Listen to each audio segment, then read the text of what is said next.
사랑이 많으신 하나님 아버지 감사를 드립니다. 오늘 하루를 살게 해주신 은혜를 진심으로 감사를 드립니다. 하나님, 그러나 늘 우리는 우리 중심으로 살아가기 원하고 하나님 중심으로 살아가는 것을 불편해하며 살아가고 있습니다. 하나님, 이런 모든 죄악들에서 벗어나서 우리가 우리의 삶의 무게추를 하나님께 드리고 하나님을 기쁘시게 하며 살아갈 수 있는 저희들 되게 하여 주시옵소서. 감사를 드리고 예수님 이름으로 기도드리옵나이다. 아멘. 오늘 여러분과 함께 나누실 말씀은 조금 깁니다. 민수기 16장 1절에서부터 19절까지의 말씀입니다. 민수기 16장 1절에서부터 19절까지의 말씀입니다.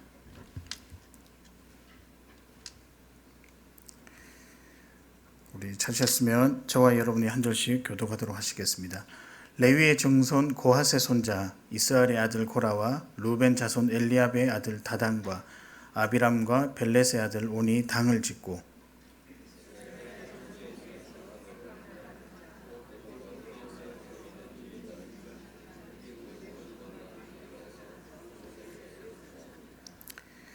그들이 모여서 모세와 아론을 거슬러 그들에게 이르되 너희가 분수에 지나도다. 회중이 다 각각 거룩하고 여호와께서도 그들 중에 계시거늘 너희가 어찌하여 여호와의 총회 위에 스스로 높이느냐. 고라와 그의 모든 무리에게 말하여 이르되 아침에 여호와께서 자기에게 속한 자가 누구인지 거룩한 자가 누구인지 보이시고 그 사람을 자기에게 가까이 나오게 하시되 곧 그가 택하신 자를 자기에게 가까이 나오게 하시니니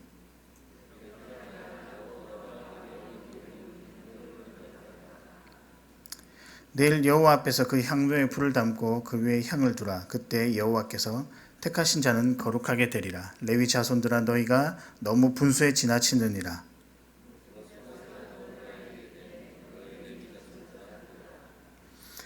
이스라엘의 하나님이 이스라엘 회중에서 너희를 구별하여 자기에게 가까이 하게 하사 여호와의 성막에서 봉사하게 하시며 회중 앞에 서서 그들을 대신하여 섬기게 하심이 너희에게 작은 일이겠느냐.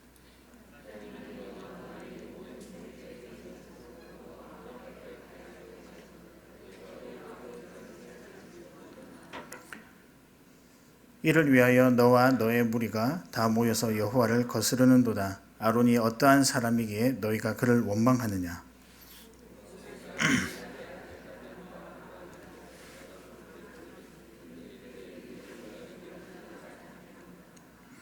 내가 우리를 적과 꿀이 흐르는 땅에서 이끌어내어 광야에서 죽이려 함이 어찌 작은 일이기에 오히려 스스로 우리 위에 왕이 되려 하느냐.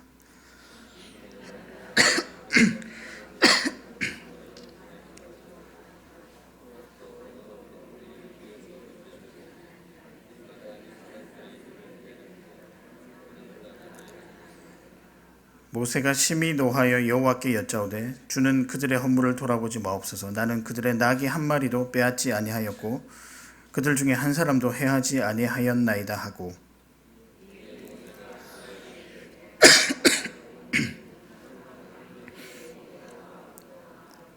너희는 제각기 향로를 들고 그 위에 향을 얹고 각 사람이 그 향로를 여호와 앞으로 가져오라. 향로는 모두 250개라. 너와 아론도 각각 향로를 가지고 올지니라.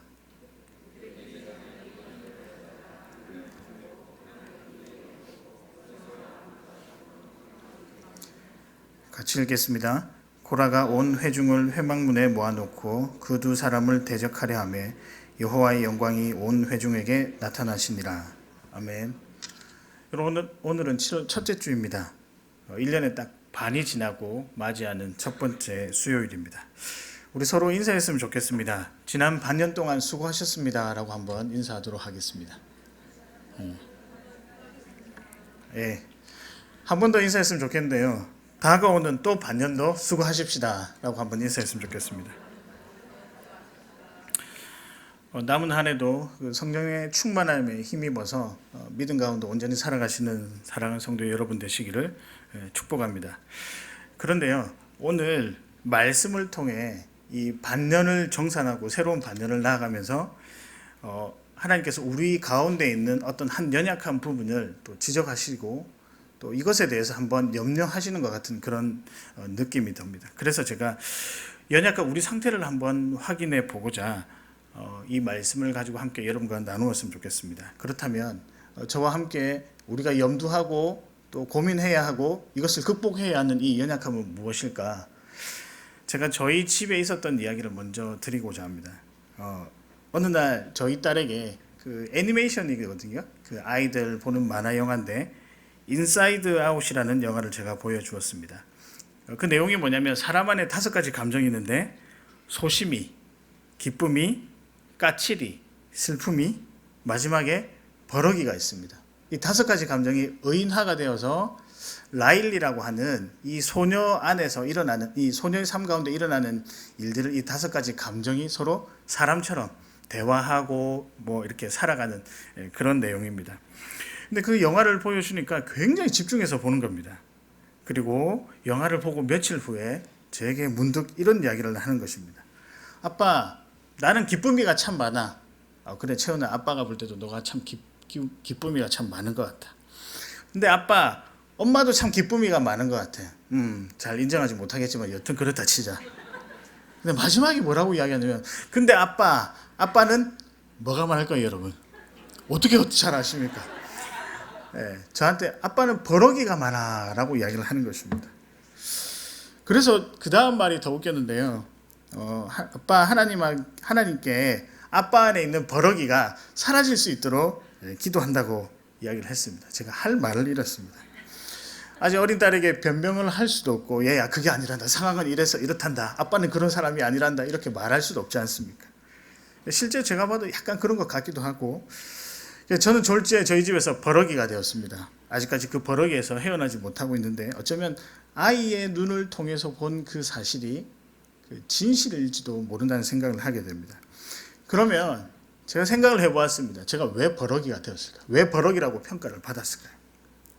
아마 현재 상태가 마음에 들지 않으니까 제가 버럭버럭 하지 않았겠습니까? 사람이 불평과 화를 내는 이유는 자신에게 주어진 상황이 별로 마음에 들지 않기 때문입니다. 다른 말로 표현하면 내 마음대로 하고 싶은데 내 마음대로 하지 못하니까 어떻게 됩니까? 버럭하게 된다는 것입니다.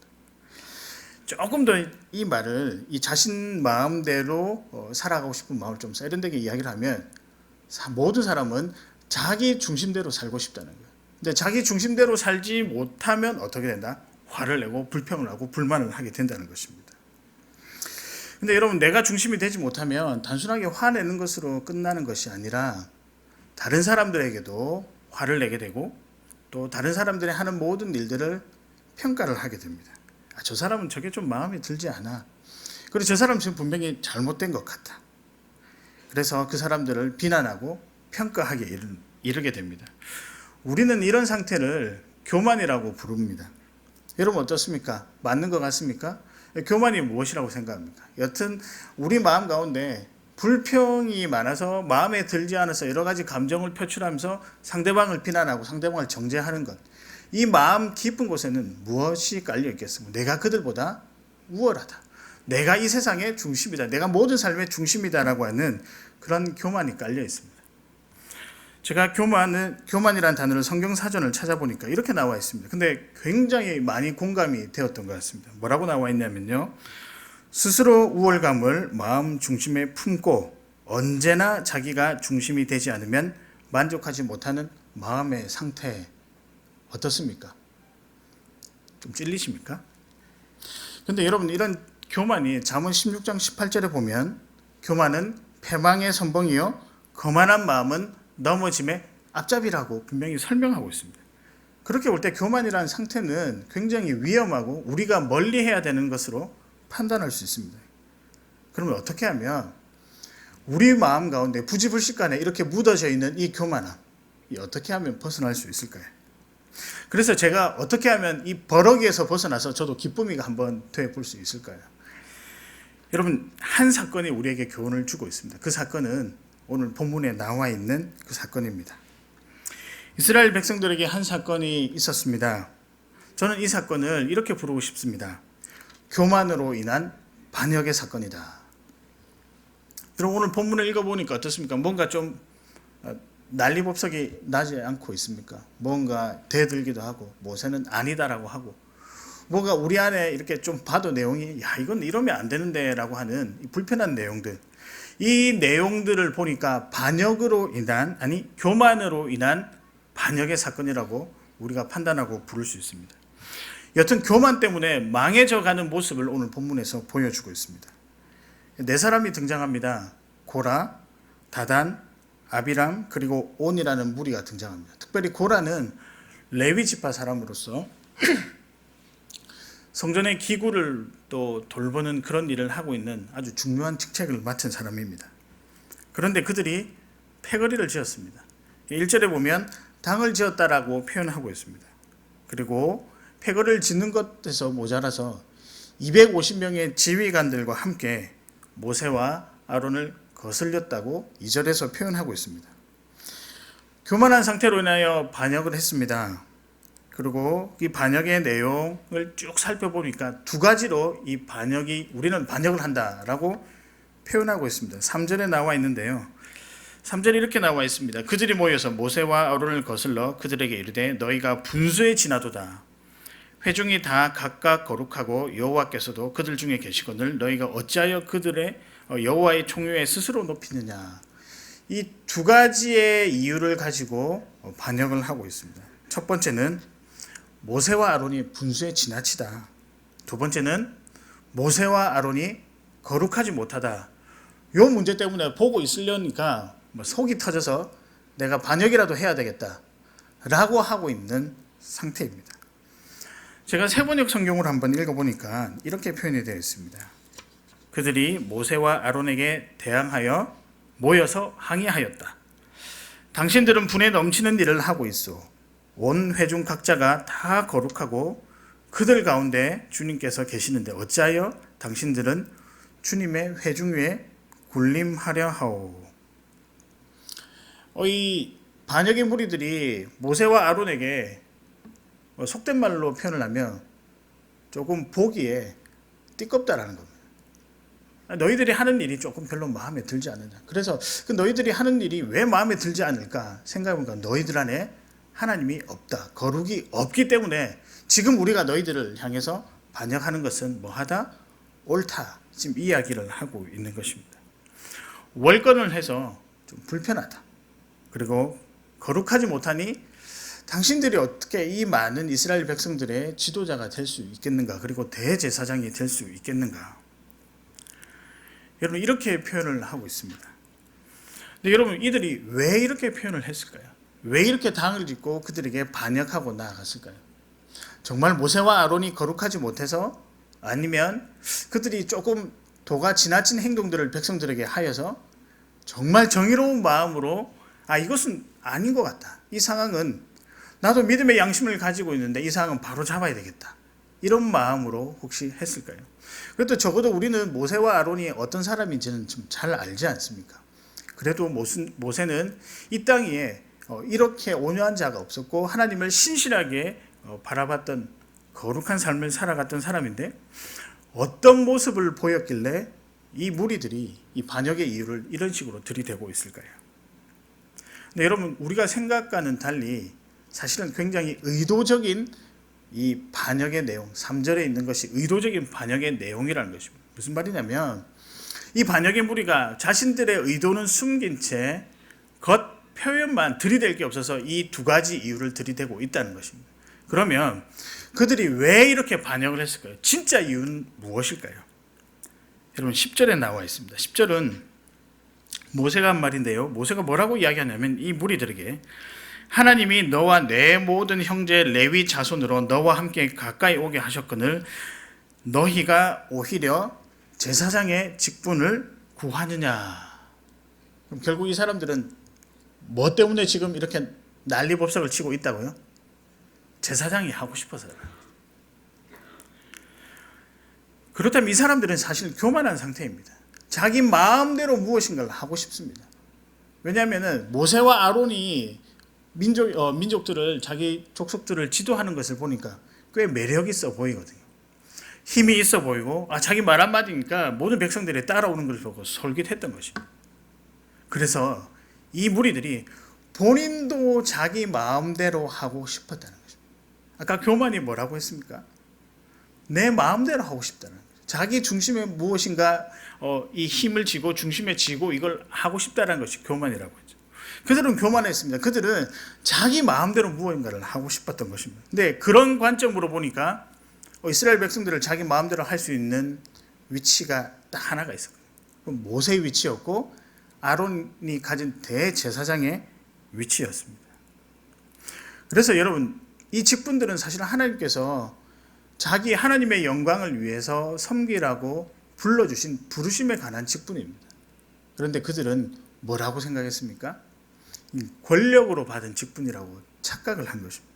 사람이 교만하게 되니까요, 자기 마음의 중심대로 생각을 하게 되니까요, 하나님께서 주신 마음도 제대로 판단하지 못하고 이것을 건드려야 될지 말아야 될지 오히려 판단하지 못하고 모든 것이 엉망진창이 되어져 가는 과정을 우리가 보고 있는 것입니다.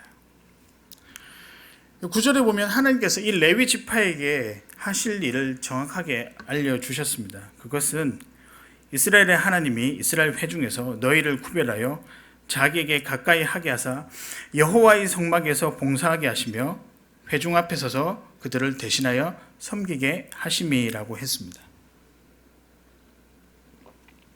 레위 자손들이 해야 할 일은 성막에서 봉사하는 일이며 백성들을 대신하여 섬기는 일이라고 명확하게 말씀해 주셨습니다. 그래서 이전까지는 이 직분들을 믿음으로 하나님께서 부르신 것에 감사하며 잘 감당해 왔습니다. 그리고 모세와 아론도 지도자로서 대제사장으로 부르신 그 부르심에 합당하게 잘 생활해 오고 있었습니다. 분명히 하나님이 알려주신 것입니다. 그런데 교만하게 되니까 잘못 이해하게 되는 것입니다. 교만하게 되니까 잘못 이해하는 것을 떠나서 하나님의 부르심 자체에 대한 불만이 생기게 되는 것입니다. 여러분, 결국은 이 내 마음대로 하고 싶다라고 하는 이 교만이 어디까지 나아가냐면 단순히 모세와 아론을 반역하는 것이 아니라 모세와 아론에게 그 직분을 부어주신 그 하나님께 반역을 하게 된다는 것입니다. 여러분, 그래서 오늘 이 무리 고라와 다단과 아비람과 온은 실제로는 모세와 아론에게 반역을 한 것 같지만 우리 믿음의 근원 대신 하나님께 반역을 한 것입니다. 그들의 교만으로 인해 그들은 반역을 하게 된 것입니다. 여러분, 어떻습니까? 우리가 이 상황을 좀 잘 인지해야 할 것 같습니다. 여러분, 우리도 교만하게 되면 이들과 똑같이 반역을 할 가능성이 매우 높습니다. 여러분, 그렇지 않습니까? 자기 마음대로 하고 싶은 상태, 그런 상태에 있다라고 한다면 말씀이 눈에 들어오십니까? 그리고 순간순간 환경을 통해서, 사람을 통해서, 기도를 통해서, 그리고 말씀을 통해서 주시는 하나님의 음성을 우리가 잘 발견할 수 있을까요? 제가 제 마음대로 하고 싶은 상태에 이르지 못하니까 뭘 합니까? 버럭한다는 거죠. 우리 모든 우리의 인생을 내 것이라고 생각하고 계속해서 내 마음대로 하고 싶은데 거기에다 말씀은 이거 아니다, 저거 아니다, 그렇게 살아서는 안 된다라고 하는 다소 우리의 삶을 태클하게 되는 그런 마음을 가지니까 우리는 어떻게 하게 됩니까? 하나님은 안 계셔도 제 마음대로 살아갈 수 있습니다. 내 마음대로 하고 싶다는 게 무슨 잘못입니까? 라고 불순종하게 됩니다. 여러분, 그렇지 않습니까? 우리 모두가 지난 6개월이라는 세월을 지내오면서 참 열심히 살아오신 줄 저는 믿습니다. 그런데 또한 놓친 것이 있을 줄도 믿습니다. 그 중에 하나, 혹시나 여러분들이 교만하여서 내 삶의 중심을 나로 두기를 원하고 그러지 못한 것에 대해서 굉장히 예민한 반응을 보이고 살아오신 적이 있습니까? 여러분, 오늘 성경은 그것을 반역이라고 이야기를 하고 있습니다. 오늘 성경 그것을 죄라고 이야기를 하고 있습니다. 그래서 이 사태에 대해서, 이 상태에 대해서 하나님께서 우리에게 경각심을 가지라고 분명히 이야기를 하고 있습니다. 여러분, 그렇게 돌아보니까 우리 모두의 삶은 매일매일 교만한 삶인 것 같습니다. 죄송합니다. 하반기의 첫 수요일 설교부터 여러분 보고 교만하다고 하니까 얼마나 불편하시겠습니까? 그러나 여러분, 이 교만의 최후를 잠언 16장 18절에서 아까 말씀드렸듯이 교만은 패망의 선봉이라고 분명히 이야기를 했습니다. 이거를 정산하지 못하면 우리 삶에 감사와 기쁨 그리고 평강과 은혜는 아무것도 느껴지지 않을 것입니다. 참처절하다시피 우리는 이 죄의 흔적들을 안고 살아갑니다. 이게 우리들의 모습입니다. 그러면 극복해야 되지 않겠습니까? 오늘 설교 제목을 제가 반역을 넘어 거룩으로라고 했습니다. 여튼 넘어서야 됩니다. 그럼 어떻게 하면 넘어서겠습니까? 아니, 어떻게 살아가는 것이 하나님 앞에 바른 삶입니까? 그 삶의 목표는 무엇입니까? 그 목표가 오늘 본문에 잠시 언급된 거룩이라는 단어에서 나온 거룩이라는 것입니다. 여러분, 이 반역자들에 대해서도 어쩌면 하나님께서 계속해서 기다리고 계셨을 것입니다. 그래서 보여줍니다. 나중에 이제 자세히 살펴보시겠지만 16장 뒷부분에도 보면 향로라는 것을 통하여 그것을 기억하게 하시고, 그래서 그 하나님의 임재를 기억하게 해서 그 하나님이 어떤 성품을 가졌느냐, 거룩이라는 성품을 가졌다. 너희들이, 이 모든 백성들이 이 거룩이라는 성품이 우리 삶의 목표다라고 분명히 제시해 주고 있습니다.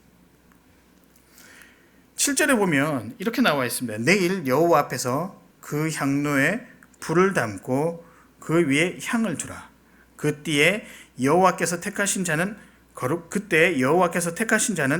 거룩하게 되리라 라고 이야기를 하고 있습니다. 하나님께서 향로를 두라고 하십니다. 두라고 한 이유는 이 백성들이 지금 교만한 상태에 있지만 요것 앞에 다시 돌아설지 모른다. 아니면 우리를 향하여서 우리가 때론 교만한 삶을 살아가지만 우리가 이 교만한 삶을 벗어나서 어디로 나아가야 되느냐, 삶의 궁극적인 목표점이 어디냐라는 것을 이 거룩이라는 단어, 향로를 가지고 이 거룩이라는 단어를 설명하면서 하나님께서 우리에게 그 방법을 제시해 주십니다. 그럼 우리가 알아봐야 될 것은 도대체 그럼 거룩이 무엇이냐? 교만은 앞서 말씀드렸듯이 내 중심대로 살아가고 싶은 것, 그리고 내 중심대로 살아가지 않으면 여러 가지 화도 나고 불편한 모든 상태를, 이 심리적 상태를 교만이라고 이야기를 했습니다. 그럼 반대로 거룩은 무엇이냐? 이런 거룩은 여러분 잘 아실 것입니다. 구별되다라는 의미도 있고요, 분리하다라는 의미, 그리고 깨끗하게 하다라는 의미도 있고요. 그래서 죄악과 부정으로부터 철저히 자기 자신을 분리시키고 오직 하나님의 소유로서 자신을 드리는 변화의 상태를 거룩이라고 이야기를 합니다. 교만과 거룩을 한번 비교해 볼까요? 교만은 누구 중심으로요? 나 중심으로. 근데 거룩은 누구 중심으로라고요?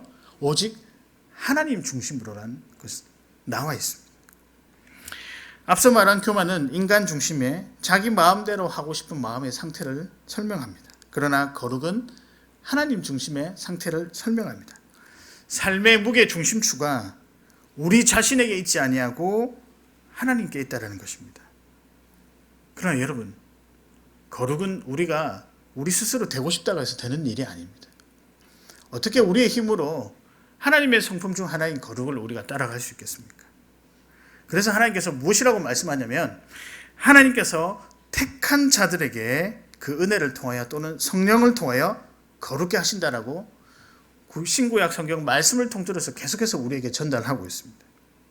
여러분, 그렇다고 한다면 이 반역의 무리도 처음에는 거룩의 상태에 있었을 것입니다. 아니, 성령께서 부어주시는 거룩의 상태에 있었을 것입니다. 그러나 그들 스스로 자기 마음대로 하고 싶다라고 하는 이 마음이 커져가니까 이제는 거룩과 멀어진 상태. 하나님이 부어주셨는데 하나님께서 부으신 그 은혜를 뭐한다? 인간의 교만한 마음으로 거부한, 이건 반역입니다. 여러분 어떻습니까? 근데 여러분, 이들도 처음에는 거룩이란 말을 이야기를 했습니다. 모세와 아론을 향해서 너희가 거룩하지 못하다라고 분명히 이야기를 했었습니다. 모세와 아론을 반역하면서 내세웠던 근거가 거룩입니다. 이들은 단순히 거룩을 넘어서서 사실 거룩을 욕되게 한 것입니다. 하나님을 욕되게 했습니다. 그들 스스로 교만이라는 것을 드러내기 싫어서 하나님과 성품과 관련된, 하나님의 존재와 관련된 이 문제를 끄집어내어서 마치 하나님의 모든 성품도 자신들이 판단할 수 있을 것 같다라고 하는 이 논리에 사로잡혀서 그들은 반역을 한 것입니다. 여러분, 교만이 도가 지나치니까 넘어야 될 선을 넘어버린 것입니다. 이 이야기를 지금 우리에게 하고 있는 것입니다. 민수기서를 통해서 이스라엘 백성들 전체에게 이 이야기를 하고 있는 것입니다. 오늘날 말씀을 읽는 우리들에게도 이 이야기를 하고 있는 것입니다. 우리가 이 시간에 이 상황을 예민하게 받아들여야 할 것이, 우리도 또한 매 순간 하나님께 집중되어 있지 않으면 충분히 거룩을 잃어버릴 수 있다는 것입니다. 그래서 교만할 수 있다는 것입니다. 아니, 어쩌면 우리도 지금 교만의 길을 계속해서 걷고 들리지 않는 상태에 와 있는지도 모릅니다. 우리는 너무나도 자기 중심적인 삶을 추구합니다. 교만의 삶을 추구합니다. 누군가가 자기 자신에게 충고를 합니다. 집사님 또는 권사님, 장로님, 목자님, 또 누구누구 형제 자매님, 이건 좀 아닌 것 같아요. 이렇게 살아보시는 게 어떻습니까? 라고 이야기를 하면, 그럼 안 그런 것 같아도 겉으로는 그렇죠, 제가 참 부족하고 연약해서 아직 깨어있지 못해서 그렇습니다, 함께 기도해 주십시오, 제가 극복할 수 있도록 함께 기도해 주십시오, 겉으로는 이렇게 이야기를 합니다. 집에 돌아가서 여러 가지 가정 일을 하다가는 잊어버리겠지만 밤에 이제 잠을 자려고 누웠습니다. 딱 오늘 오전에 누가 나에게 이야기했던 충고들이 기억이 납니다. 여러분 그렇죠?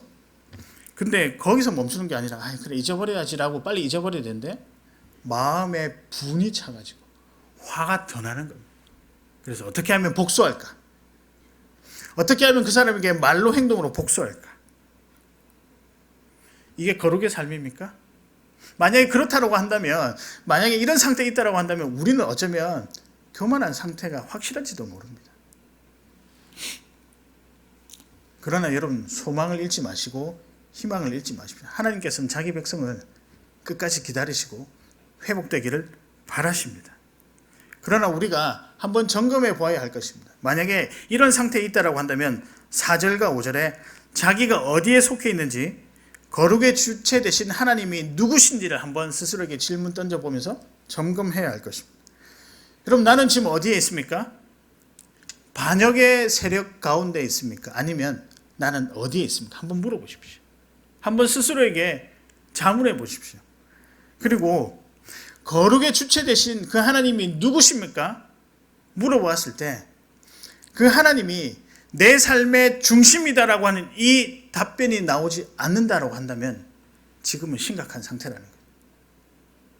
하나님요, 내 모든 것을 사랑해, 내 모든 것을 이해해 주시는 분은 단순히 그것에서 그치는 그 하나님이 아니라는 사실이에요. 하나님이 누구십니까? 라고 이야기했을 때 나는 없어지고 내 삶의 모든 것 되시고 내 삶의 중심이 되시는 분이 살아계시는 하나님이십니다. 요렇게 나와야 된다는 거죠. 여러분, 그렇다면 만약에 이 고백이 나왔다고 한다면 우리는 교만의 편에 섰다가 점점 성령의 은혜를 통해 거룩으로 나아가고 있는 시점이라고 어쩌면 판단할 수 있을 것 같습니다. 여러분, 그렇게 될 때 우리는 이 거룩의 삶을, 하나님이 내 삶의 중심에 설 때 우리는 인내도 할 수 있고요, 감사하게도 되고요, 겸손하게 되고요, 더 놀라운 것은 그제서야 비로소 회개하게 된다는 사실입니다. 여러분, 그래서 우리가 날마다 거룩해지고 싶으면 감사의 고백을 해야 됩니다. 일어나자마자 핸드폰부터 보는 것이 아니라, 물론 여러분들은, 어머니들은 그렇게 안 하시겠죠. 일어나자마자 여러 가지 준비를 해야 되니까. 일어나자마자 하나님 감사합니다, 이 고백부터 나와야 됩니다. 출근할 때, 우리 자녀들이 학교를 가거나 또 직장을 갈 때 너가 이렇게 갈 수 있어서 하나님께 참 감사하다는 고백이 나와야 됩니다. 그리고 나도 집을 떠날 때 하나님, 오늘 내게 주어진 모든 일정을 소화할 수 있도록 해주셔서, 이 기회를 주셔서, 시간을 주셔서 감사합니다라고 고백해야 됩니다. 그리고 모든 것을 다 마치고 나서 집으로 돌아올 때 어떻게 해야 된다고요? 하나님, 오늘 하루를 지켜주셔서 감사합니다. 그런데 하나님, 오늘 살다 보니까 제 삶을 하나님께 온전히 드리지 못했습니다. 회개합니다. 회개의 시간을 가지고 기도해야 합니다. 이런 습관들이 계속해서 되어져 갈 때 어느새 우리는 반역의 무리에 속한 것이 아니라 거룩의 무리에 속해 있는 것을 자연스럽게 보게 될 것입니다. 그러면 거룩하신 하나님께서 우리 삶을 통해 무엇을 하실지, 또 어떤 일을 펼치실지, 또 누구를 만나서 어떤 일이 생길지, 그 안에서 부어지는 하나님의 메시지가 무엇인지를 분명하게 우리는 깨닫게 될 것이고 또 보게 될 것입니다. 그래서 어렵고 힘들 때 나의 힘으로 하는 것이 아니라 하나님께서 함께 하시는구나. 마찬가지입니다. 우리에게 주어진 여러 가지 고난의 환경 가운데서도 무엇인가 내 삶의 중심, 내 계산을 가지고 무엇인가 하려고 해보십시오. 절대 안 됩니다. 여러분, 그것은 교만한 상태라고 성경 분명히 이야기를 하고 있습니다. 그럴 때 어떻게 해야 된다고요?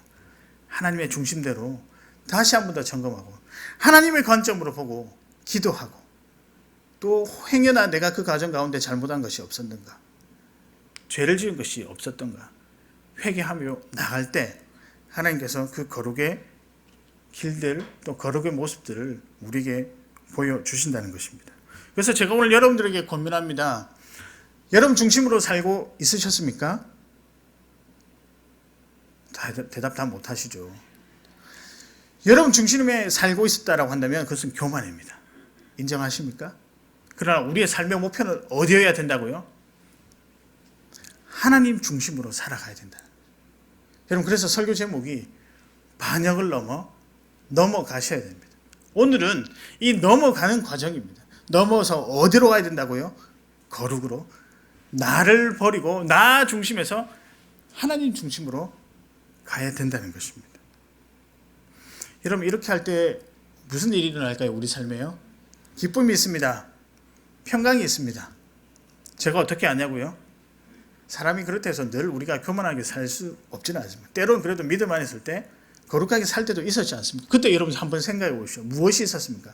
기쁨이 있었을 것입니다. 감사가 있었을 것입니다. 평안이 있었을 것입니다. 담대함이 있었을 것입니다. 여러분, 이 얼마나 좋은 것들입니까? 이런 삶을 여러분 살아가셨으면 좋겠습니다. 그렇게 할 때 하나님께서 여러분을 향해서 분명히 일들을 맡기실 것이고 그 일들을 여러분의 눈을 통해 보게 하실 것입니다. 저는 그래서 더 이상 버러기가 이제 되지 않기로 약속을 했습니다. 저희 딸 보고 이렇게 이야기했습니다. 채은아, 아빠가 이제는 버럭이 되지 않을게. 그 말 안에는 어떤 마음이 들어가 있을까요? 이제는 내 중심으로 판단하지 않을게. 하나님 중심으로 판단해 볼게. 저도 거룩한 백성이 되고 싶습니다. 여러분은 어떻습니까? 오늘 여기 모인 모든 성도님들이 거룩한 백성, 거룩한 삶을 살아가셨으면 좋겠습니다. 여전히 마음대로 살고 싶으십니까? 오늘 이 시간 내려놓았으면 좋겠습니다. 기도를 통하여 회개하면서 내려놓고 하나님 중심으로 온전히 살아가는 참 백성이 되고자 합니다. 하나님 도와주십시오라고 기도해야 할 것입니다. 간절 부탁드릴게요. 그래서 나의 교만을 덮고 하나님만 섬기는 자가 되게 해달라고 오늘 우리 다 함께 기도하시고, 그렇게 할 때 주어지는 평강과 은혜를 누리시는 사랑하는 성도 여러분 되시기를 주의 이름으로 축복합니다. 이 시간 함께 찬양 하시겠는데 아마 이 찬양 모르시는 분들도 있습니다. 예전에 저희 교회를 사역했던 한 목사님께서 지으신 곡인데요, 찬양이 너무 좋아서 여러분과 함께 불러보았으면 좋겠습니다. 내 뜻과 나의 중심 모두 내려놓고 함께 찬양하겠습니다.